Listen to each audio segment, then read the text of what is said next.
নমস্কার বন্ধুরা, বাংলা গল্প পাঠের আসরে আপনাদের প্রত্যেককে জানাই আবারও স্বাগত। বন্ধুরা, আমি রিমা, আর আজ আমি আপনাদের পাঠ করে শোনাব আমার লেখা একটি গল্প। গল্পটির নাম সময়। ইতিমধ্যেই আমি গল্পের প্রথম পর্বটি পাঠ করে শুনিয়েছিলাম। আজ আমি পাঠ করব গল্পটির দ্বিতীয় পর্বটি।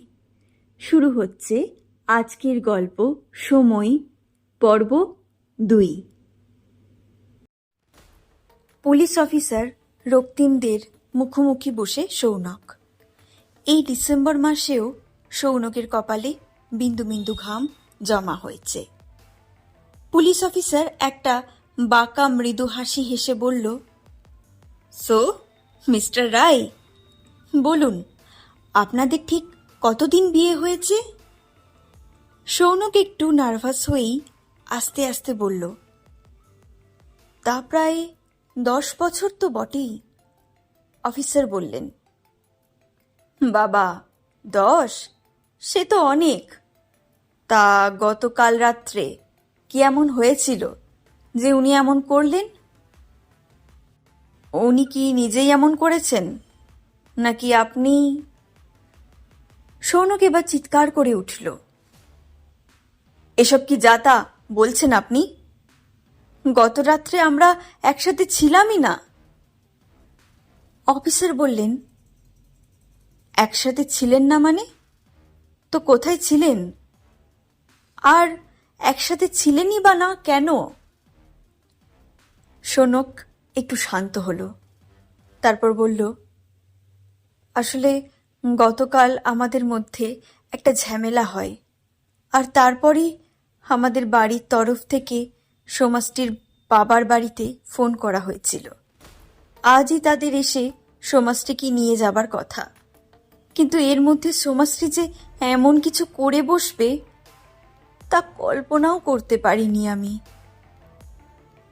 তা বুঝলাম, কিন্তু আপনাদের মধ্যে ঝগড়াটা কি নিয়ে সেটা বলুন।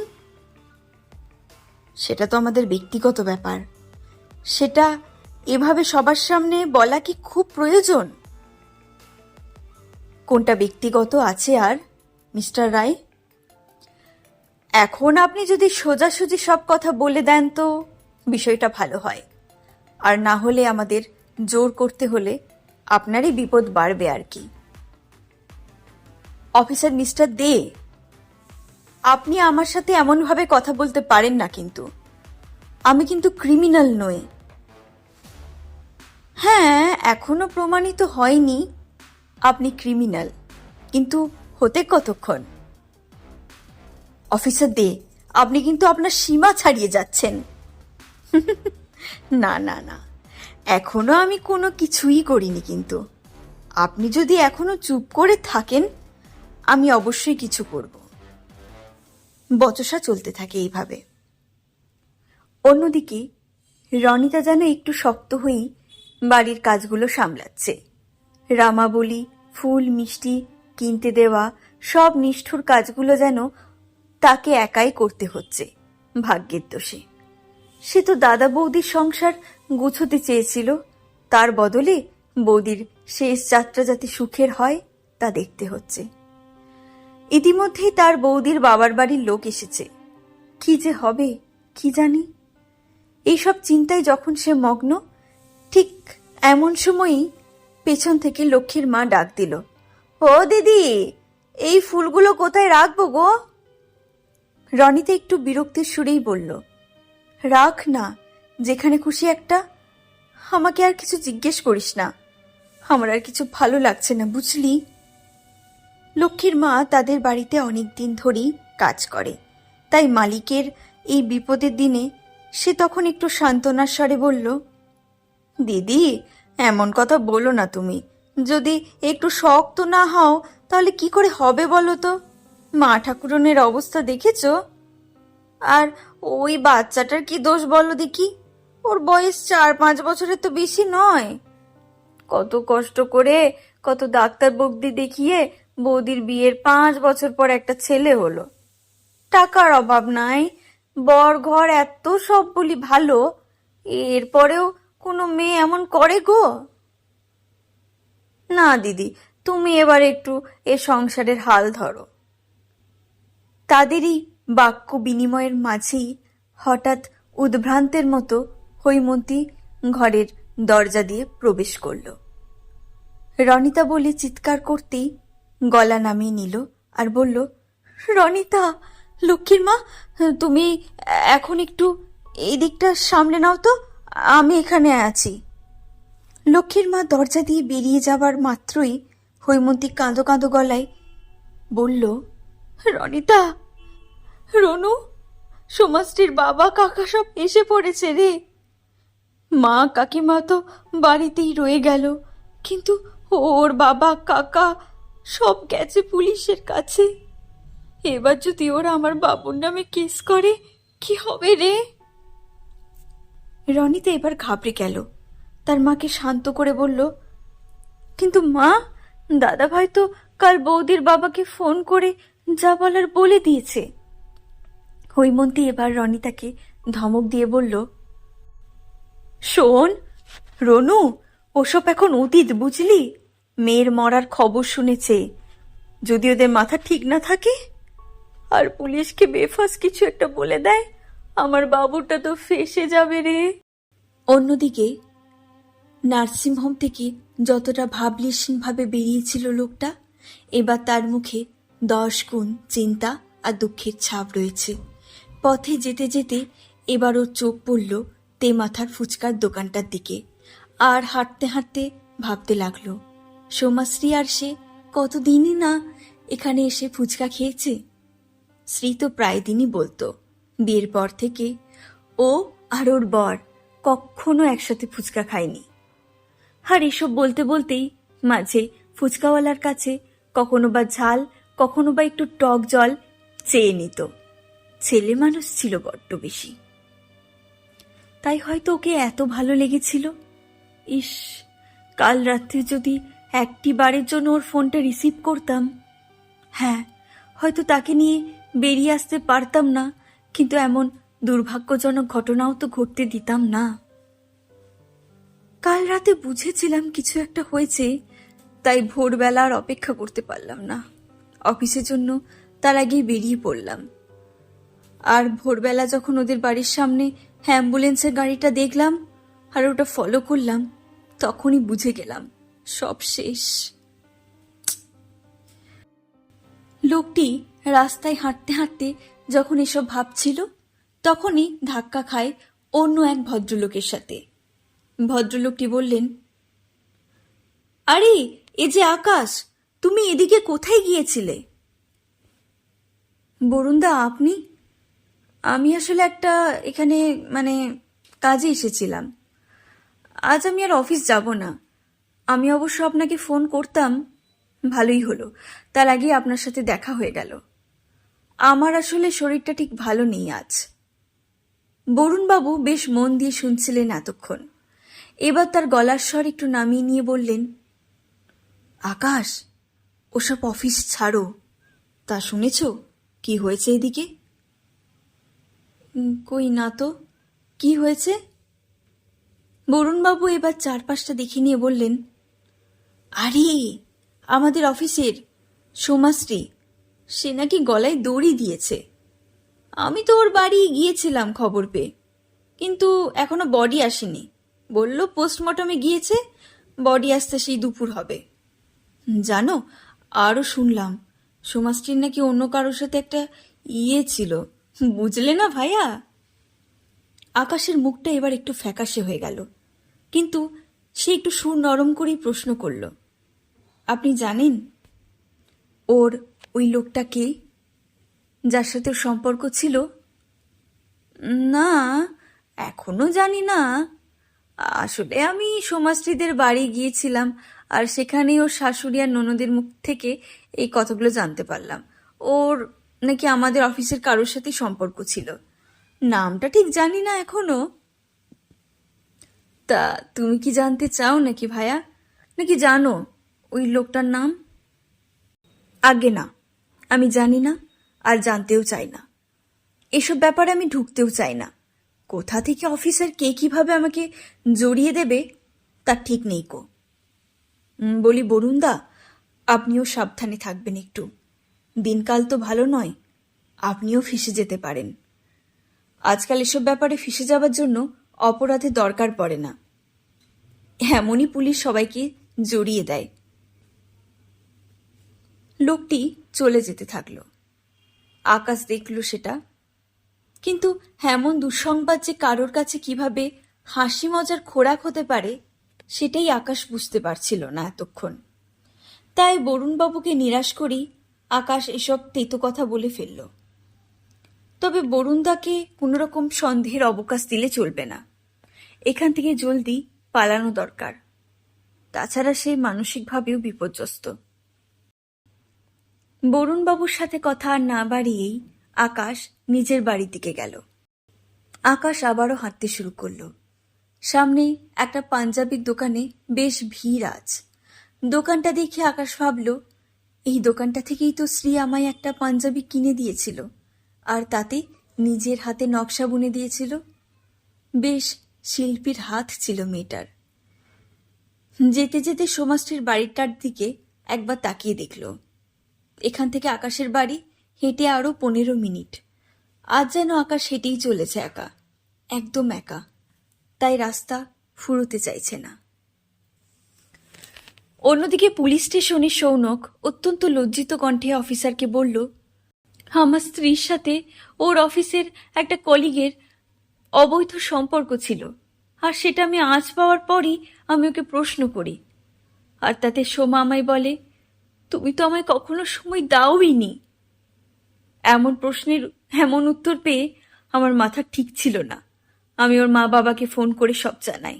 আমাদের মধ্যে কথা কাটাকাটি হয়, আর বলি তুমি আজ অন্য ঘরে ঘুমাও, তারপরে যা ঘটার ঘটে।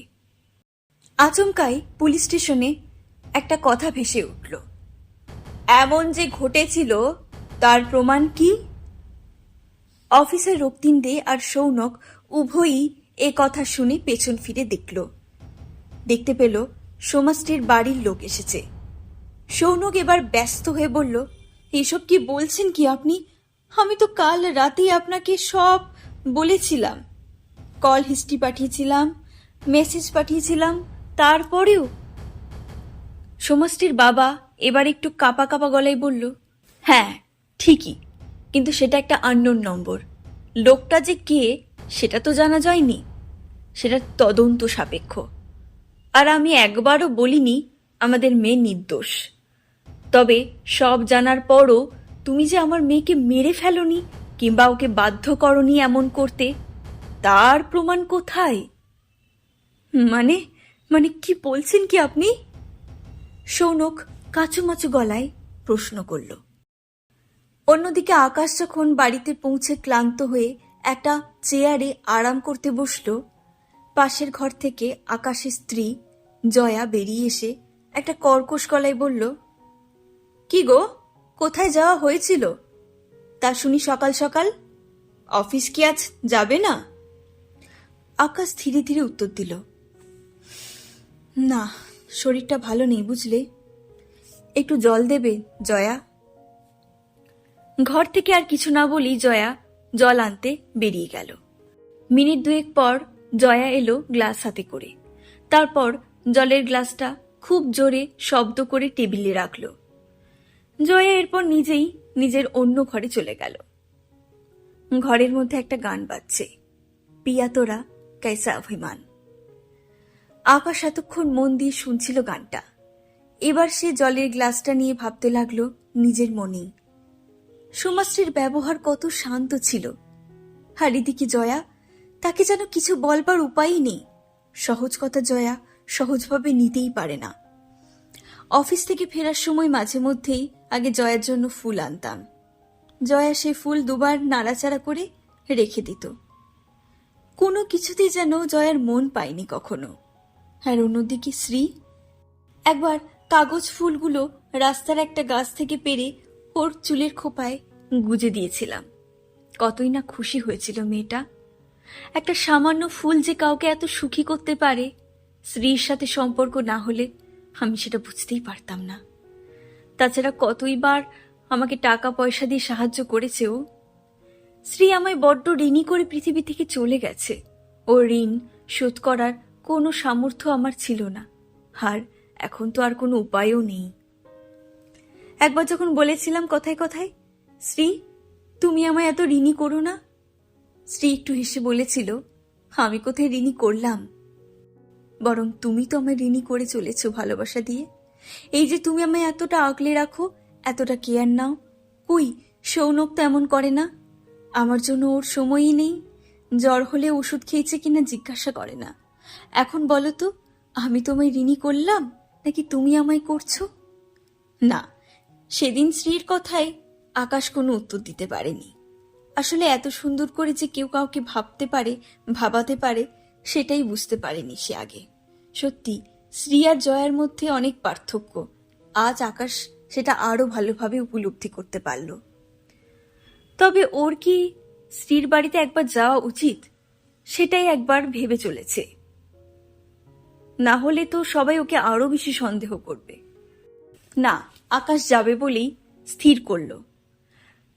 চটপট অফিসের লোকদের কয়েকটা ফোন করে নেয় আকাশ। কে কখন সোমাশ্রীর বাড়ি যাবে ঠিক করে নেয়।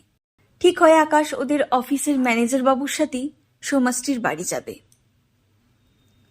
রায়বাড়িতে একটা সাদা চুড়িদার পরা ছিমছাম লম্বা সুন্দরী মেয়ে প্রবেশ করল। তারপর ড্রয়িং রুমে গিয়ে টেবিলের উপরে একটা রজনীগন্ধার ফুলের স্টিক খুব আলতো করে রাখল, আর চারপাশটা দেখে নিল বারবার, যেন কেউ দেখছে না তো তাকে। এরপর পাশের ঘরের থেকে সে বেরিয়ে এলো।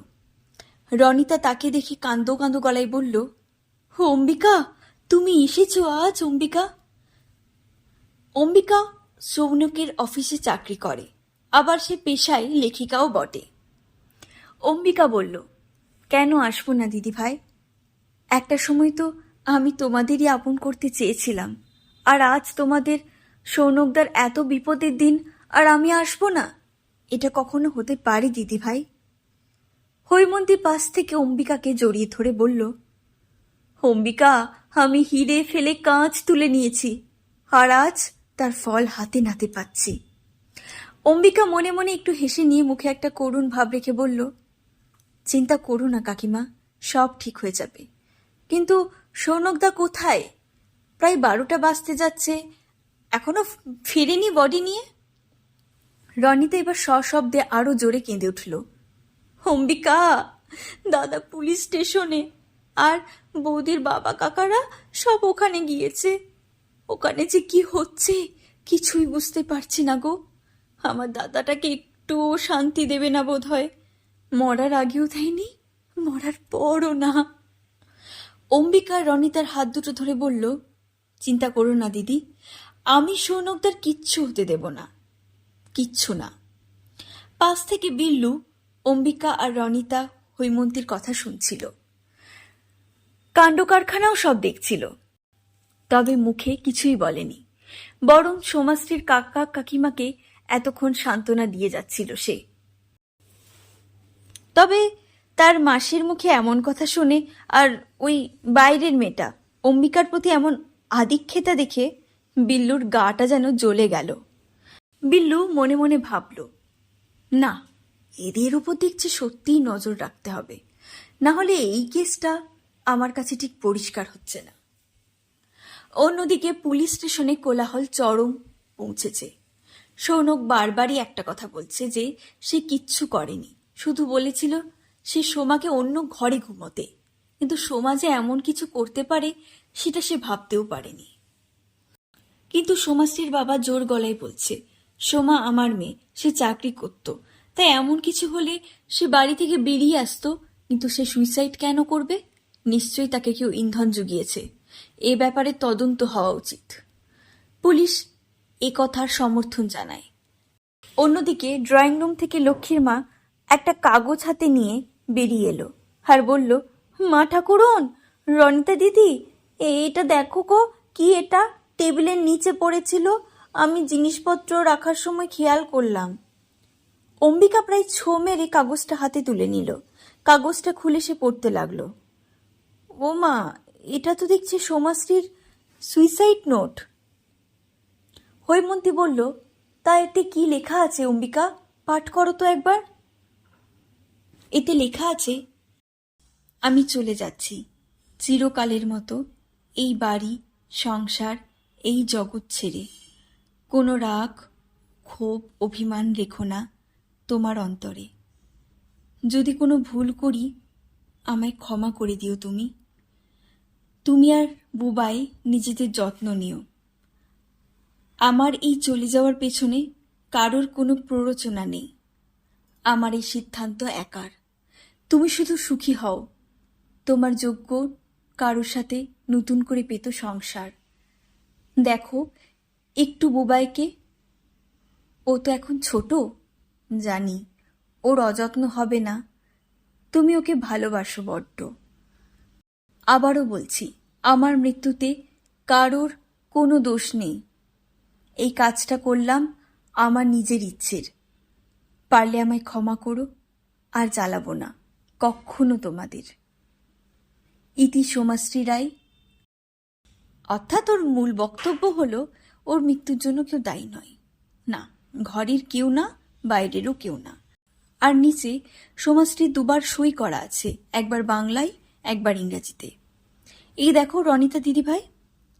রনিতা এটা দেখে বলল, হ্যাঁ তাই তো দেখছি, এটা তো বৌদিরই হাতের লেখা। আমি বৌদির হাতের লেখা চিনি। অম্বিকা বলল, কাকিমা, এটা অবিলম্বে পুলিশের কাছে দেওয়া দরকার। সৌনকদাকে বাঁচানোর এটাই একমাত্র পথ। হৈমন্তী বলল, সে ঠিক আছে, কিন্তু এখনই যাবে কে? অম্বিকা বলল, কেন, আমি যাব। বিল্লু অম্বিকাকে বলল, আমি একটু সুইসাইড নোটটা দেখতে পারি? হ্যাঁ অবশ্যই, তবে এটা পুলিশকে দেবার পর, না হলে সৌনকদা বিপদে পড়তে পারে, আর আমি সেটা একদমই চাই না। বিল্লু বলল, কিন্তু আমি থানায় যেতেই পারি না। মানে তুমি চলো, যদি আমাকে বিশ্বাস না হয় আমরা দুজন একসাথেই না হয় যাব। না থ্যাংক ইউ, তার প্রয়োজন হবে না। বিল্লুদা, আমি ওকে বাঁচানোর জন্য একাই যথেষ্ট। বিল্লু মনে মনে ভাবল, বাবা একটু সুন্দরী বলে এত দেমাক, যেন মাটিতে পাই পড়ে না। যাকে যাক, আমি তো ওকে সাহায্যই করতে চেয়েছিলাম, এমনিতেই ওকে আমার সন্দেহ হচ্ছে, এখন আরো বেড়ে গেল। তবে অম্বিকা কারোর তোয়াক্কা না করেই পুলিশ স্টেশনের দিকে রওনা হলো। অম্বিকা রায়বাড়ি থেকে বেরিয়ে এসে কিছুটা পথ এগিয়ে গেল। তারপর কাকে যেন একটা ফোন করলো। ফোনের ওপাশ থেকে হ্যালো বলতেই অম্বিকা বলল, হ্যালো। হ্যালো জয়া, আমাদের মিশন সাকসেসফুল।